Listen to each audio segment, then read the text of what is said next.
திருப்பத்தூர் அருட்பெருஞ்சோதி சத்திய தர்மசாலையில் வள்ளலாரின் 202வது பிறந்தநாள் விழா கொண்டாடப்பட்டது. 1700க்கும் மேற்பட்டோருக்கு அன்னதானம் வழங்கினர். சிவகங்கை மாவட்டம் திருப்பத்தூர் மதுரை சாலையில் உள்ள அருட்பெருஞ்சோதி வள்ளலார் சத்திய தர்மசாலையில் வள்ளலாரின் 202வது பிறந்தநாளை முன்னிட்டு 1700க்கும் மேற்பட்டோருக்கு அன்னதானம் வழங்கும் நிகழ்ச்சி நடைபெற்றது. முன்னதாக அதிகாலை அருட்பெருஞ்சோதி சத்திய தர்மசாலையில் வள்ளலார் கொடியினை மாவட்ட செயற்குழு உறுப்பினர் பொறியாளர் குணசேகரன் ஏற்றி வைத்தார். தொடர்ந்து ஜோதி ஏற்றி அன்னதானத்தை மருத்துவர் முருகராஜ் துவக்கி வைத்தார். மாவட்ட செயலாளர் KR நாகசுப்பிரமணியன் முன்னதாக அனைவரையும் வரவேற்றார். முன்னாள் துணை வட்டாட்சியர் சுப்பிரமணியன் வருகை புரிந்த நபர்களை கௌரவித்தார்.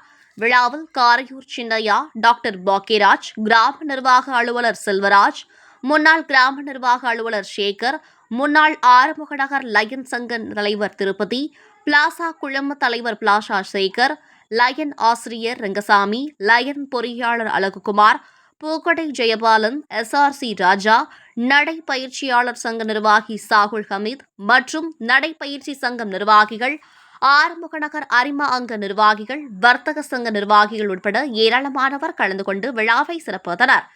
நிகழ்ச்சிக்கான ஏற்பாடுகளை அருட்பெருஞ்சோதி சத்திய தர்மசாலை நிர்வாகிகள் அனைவரும் ஒருங்கிணைத்து செய்திருந்தனர். நிகழ்ச்சியில் 1700க்கும் மேற்பட்டோருக்கு அன்னதானம் வழங்கப்பட்டது.